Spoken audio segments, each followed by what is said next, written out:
নিশ্চয়কৈ বিশ্ব শান্তি কামনাৰে গোৱালপাৰা জিলাৰ আমবাৰী অঞ্চলৰ ৰাখালডুবি উচ্চ মাধ্যমিক বিদ্যালয়ৰ সন্মুখত থকা আহল বাহল পথাৰত অনুষ্ঠিত হ'ব উত্তৰ পূৰ্বাঞ্চলীয় ইজতেমা।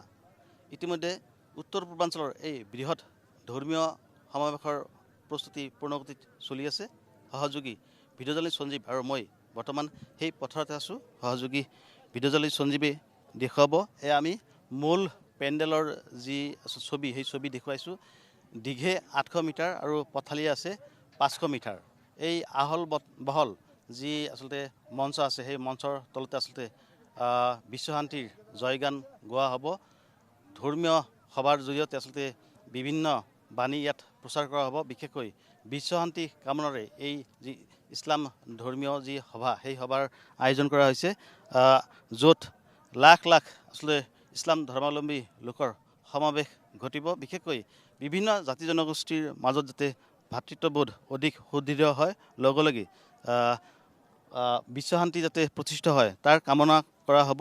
আৰু ইয়াত দেখিবলৈ পোৱা গৈছে হাজাৰ হাজাৰ লোক উপস্থিত হৈ ইতিমধ্যে স্বইচ্ছাই শ্ৰমদান কৰা দেখিবলৈ পোৱা গৈছে। আৰু সহযোগী ভিডিঅ' জাৰ্নেলিষ্ট সঞ্জীৱে দেখুৱাইছে এয়া শ্ৰমদানৰ অন্তত আচলতে এইদৰে ৰাইজ আহাৰ গ্ৰহণ কৰিছে। মই কথা পাতিবলৈ যত্ন কৰিম। ইয়াৰ স্থানীয় কিছু লোক আছে, স্বইচ্ছাই শ্ৰমদান কৰিবলৈ আহিছিলে। মই কথা পাতিবলৈ যত্ন কৰিম। কি ক'ব, বিশ্ব শান্তি কামনাৰে এই বৃহৎ ধৰ্মীয় সমাৱেশৰ আয়োজন কৰা হৈছে, আপোনালোকে স্থানীয় লোক স্বইচ্ছাই শ্ৰমদান কৰিলে, গতিকে কি ক'ব? হয়, আচলতে আমাৰ আজি আনন্দ লাগিছে। আমি কিছুদিন ধৰি আজি প্ৰায় এমাহ আগৰ পৰা ইয়াতে এইখন পথাৰত ৰাখালডুবি হাইমাদ্ৰাছাৰ সন্মুখৰ এইখন পথাৰত আমি শ্ৰমদান কৰা মানুহখিনি একগোট হৈ এই বৃহৎ ইজতেমাৰ কাৰণে কাম কৰি আছোঁ।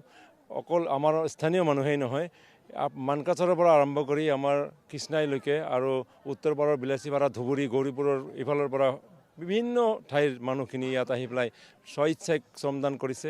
এই বৃহৎ পেণ্ডেল আৰু বিভিন্ন গৃহ, নামাজ গৃহ, উপাসনা গৃহ, ৰান্ধনী ঘৰ, টয়লেট সকলো কাম কাজ তেওঁলোকে নিয়াৰিকৈ কৰি আছে।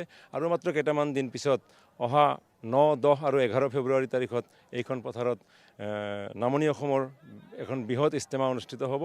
এই ইজতেমাখন লক্ষীপুৰ হালকা বুলি কোৱা হয়, লক্ষীপুৰ মাৰ্কাছৰ আণ্ডাৰত হ'ব।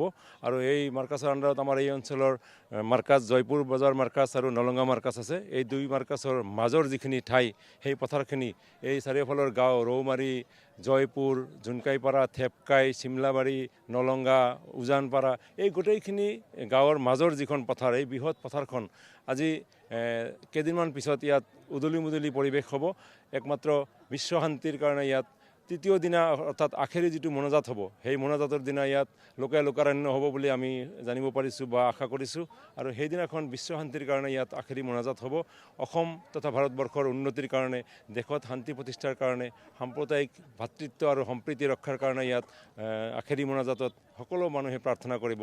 আৰু এই ইজতেমাখনৰ কামিয়াব হোৱাটো আমি কামনা কৰিছোঁ। আৰু গোটেই আপোনালোকৰ জৰিয়তে মুছলিম ভাতৃসকলক বা স্থানীয় অন্য সকলো জনগোষ্ঠীৰ মানুহক আমি এই ইজতেমালৈ আহ্বান জনাইছোঁ। তেখেতসকলে আহি আমাৰ এই বিশ্ব শান্তিৰ এই প্ৰাৰ্থনাত যাতে সকলোৱে একত্ৰিত হয়। ইয়াৰ পৰা আচলতে বিশ্ব শান্তিৰ জয়গান প্ৰচাৰ কৰা হ'ব। গতিকে দেখিবলৈ পোৱা গৈছে বৰ্তমান যি সময়, সেই সময়ত বিভিন্ন জাতি জনগোষ্ঠীৰ মাজত খেলা-খেলি কিছু দেখিবলৈ পোৱা গৈছে। গতিকে এনেকুৱা সভাৰ জৰিয়তে নিশ্চয় সেইসমূহ দূৰ কৰাৰ কাৰণে প্ৰয়াস কৰা হ'ব। হয়, ধন্যবাদ। চাওক, ইছলাম মানে শান্তি, আৰু এই শান্তিটো ইয়াত মূল উদ্দেশ্য হৈছে ইছলাম ধৰ্ম আমাৰ দৈনন্দিন জীৱনৰ অৱলম্বন হওক। দৈনন্দিন আমি ইছলামী নীতি নিয়ম মানি লৈ পেলাই আমাৰ গোটেই জীৱন ধাৰাটো ইছলামৰ ভিতৰত অন্তৰ্ভুক্ত হওক। আৰু এইটো প্ৰেক্টিকেল শিক্ষা দিয়া হয় তবলিগত। আমি আশা কৰিছোঁ ইয়াত কেইবা লাখ মানুহ সমাৱেশ হ'ব।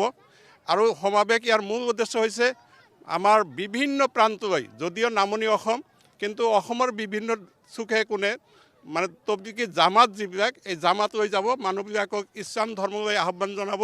শান্তি সম্প্ৰীতি, ইছলামিক নীতি নিয়ম, নৈতিকতা, আদৰ্শ মানি চলি গোটেই দেশত, যিহেতু আপুনি কৈছে ইছলাম ধৰ্ম মানুহবিলাকক কিছুমান বদনাম দিয়া হয়, আমি যাতে সম্পূৰ্ণ ইছলাম অৱলম্বন কৰি শান্তি সম্প্ৰীতি, নৈতিকতা, আদৰ্শ আৰু পূৰ্ণ ধৰ্ম যাতে আমি প্ৰৱেশ কৰি আমাৰ জীৱন যাপন শান্তি সম্প্ৰীতিৰে বিশ্ব ভ্ৰাতৃত্ব গঢ়ি তুলিব পাৰোঁ, এই কামনা কৰি আমাৰ ইয়াৰ পৰা বিভিন্ন তবলিগী জামাত বিভিন্ন ঠাই বিভিন্ন মছজিদ লৈ সিঁচৰিত হৈ পৰিব আৰু তাৰ জৰিয়তে গোটেই অসমবাসী আমাৰ সন্তান সন্ততি আমাৰ পূৰ্বপুৰুষ যিসকল ইতিমধ্যে ইহলীলা ত্যাগ কৰিছে সেইসকলৰ আত্মাৰ সদ্গতিৰ কাৰণে দোৱা কৰা হ'ব আৰু বৰ্তমান আমাৰ যিটো সাম্প্ৰদায়িকতা গা কৰি উঠিছে তাৰ প্ৰতিও আমি ভ্ৰাতৃত্ব সাম্যতাৰ প্ৰতি আহ্বান ৰাখি আমাৰ জামাত বিভাগ তবলিগী জামাত বিভাগ গোটেই অসমত সিঁচৰিত পৰিব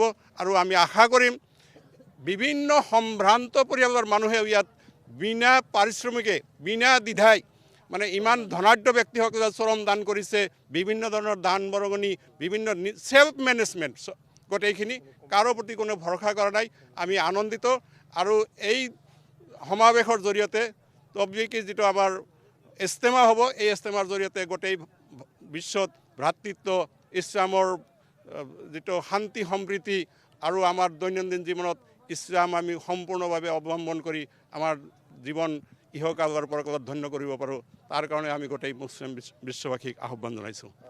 কি ক'বা নিশ্চয় শ্ৰমদান কৰিলা ইয়াতে?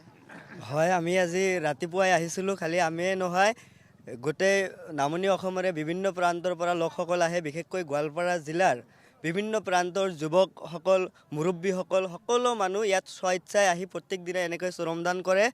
তো আজি যেনেকৈ আপোনালোকে দেখা পালে এইটো প্ৰায় 1 মাহ ধৰি আৰম্ভ হৈছে, এতিয়ালৈকে চলি আছে আৰু ইস্তেমালৈকে চলি থাকিব। আনকি মানুহখিনি শৃংখলাবদ্ধ হৈ যেনেকৈ ইস্তেমাৰ পেণ্ডেলৰ কাম কাজ কৰি আছে ইস্তেমা